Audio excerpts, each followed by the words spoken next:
Okay, friends, we have addressed three clear matters that still matter to God. The first is that Yehovah is God, and He is the one who delivers His people. The second is that His people are to have no other gods in His presence, His face behind, in front, above, or below Him. The third is that if anyone lifts up His name in a false vow, they are in deep trouble. Now for number 4, where there is a clear shift, so it seems. It all starts with the first word of the fourth matter. Do you know what it says? My name is Keith Johnson of Biblical Foundations Academy International. Our mission is to inspire people around the world to build a biblical foundation for their faith, even if it takes a bit of digging to get to the intended meaning of Scripture. Let's keep studying in this fourth installment of our series, 10 Matters That Still Matter to God. Welcome to Scripture Bites.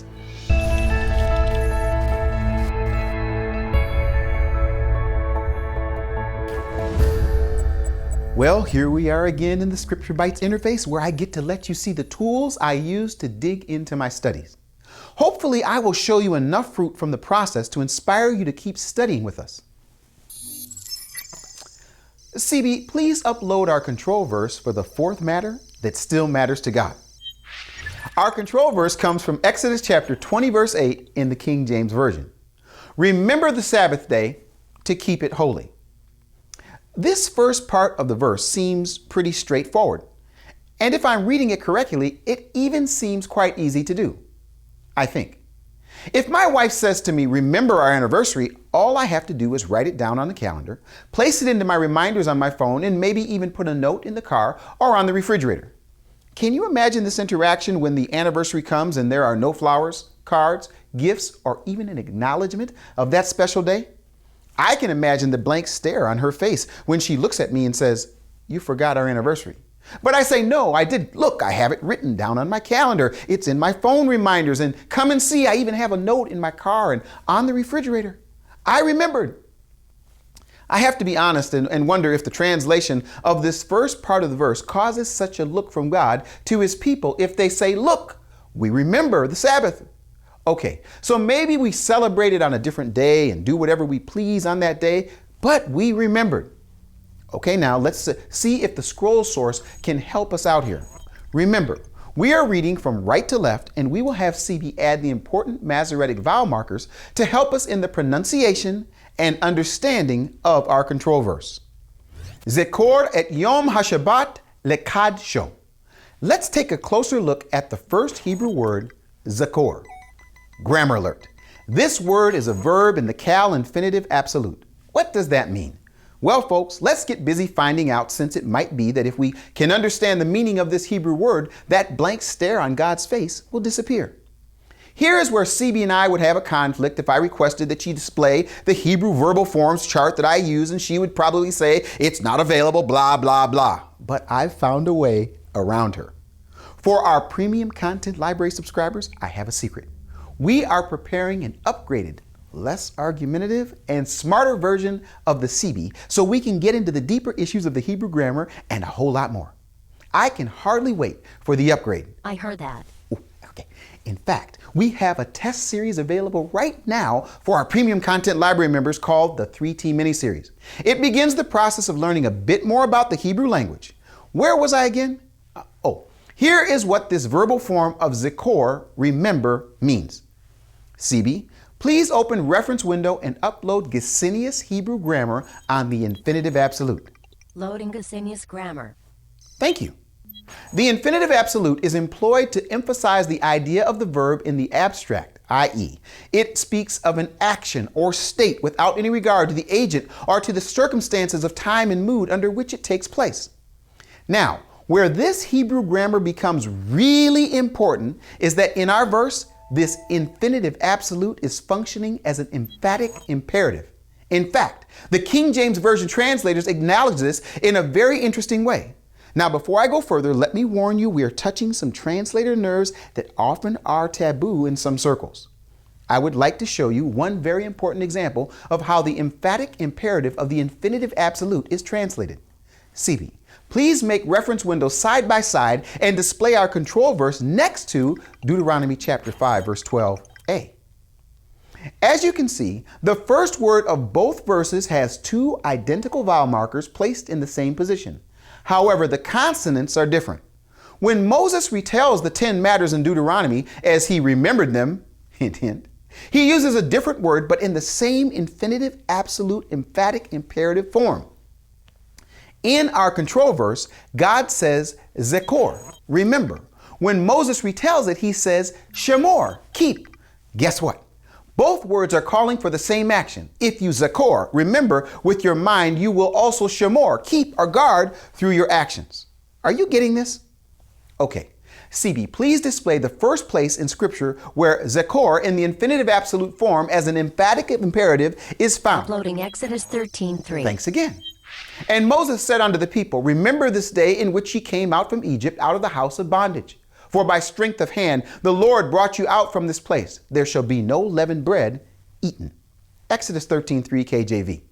Behind the word remember is the exact same word, Zakor, in the same form and with the required action in the same verse.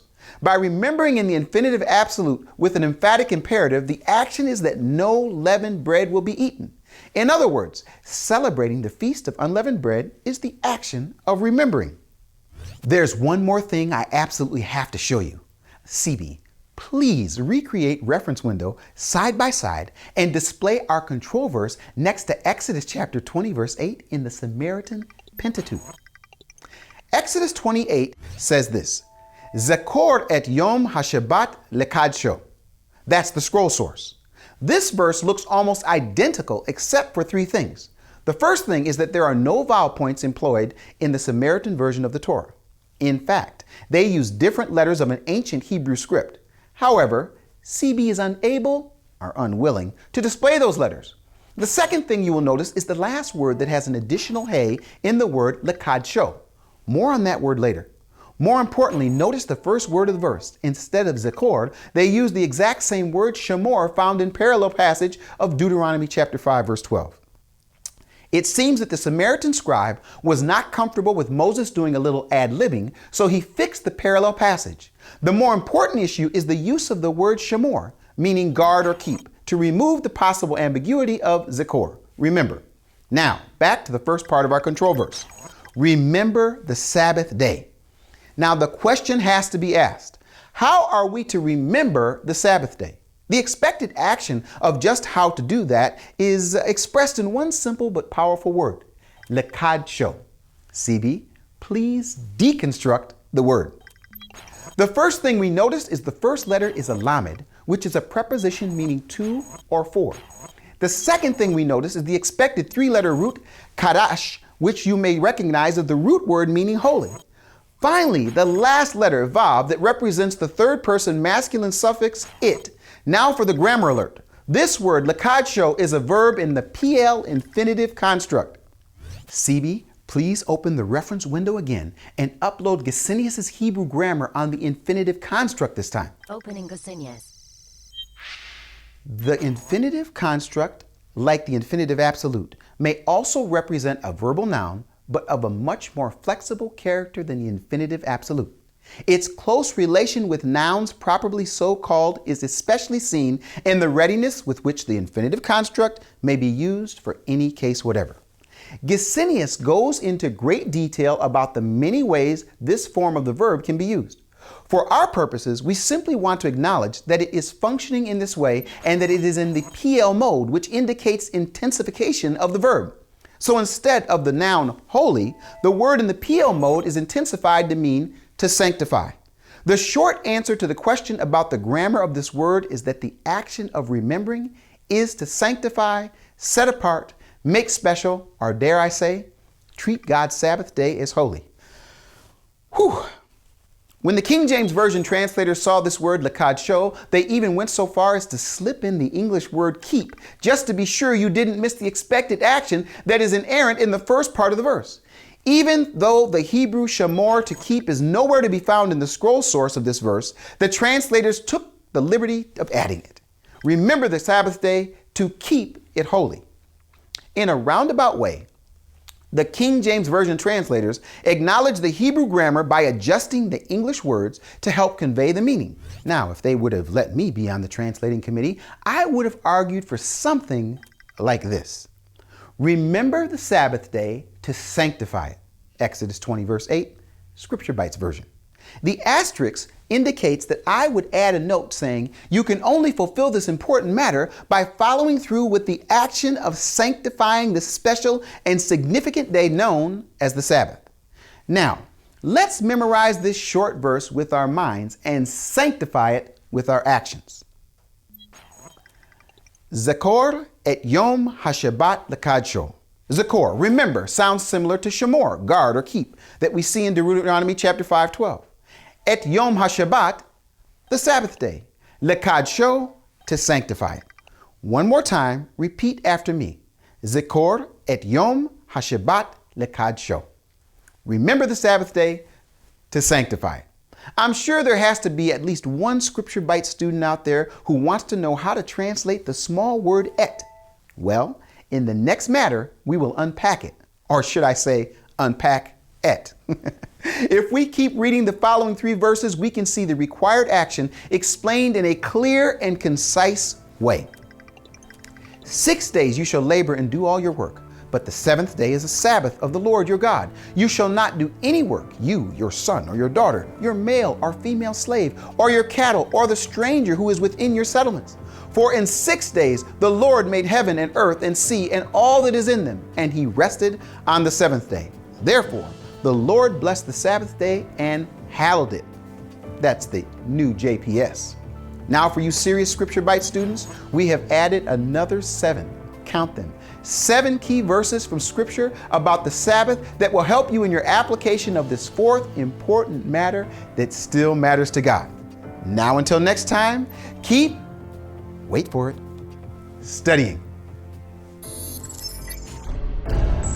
This is your SBI assistant. Did you enjoy this Scripture Bite? If so, share it with your friends. Be sure to become a free member at bfainternational.com to download a PDF companion study guide for this edition of Scripture Bites. Visit bfainternational.com today to join the conversation.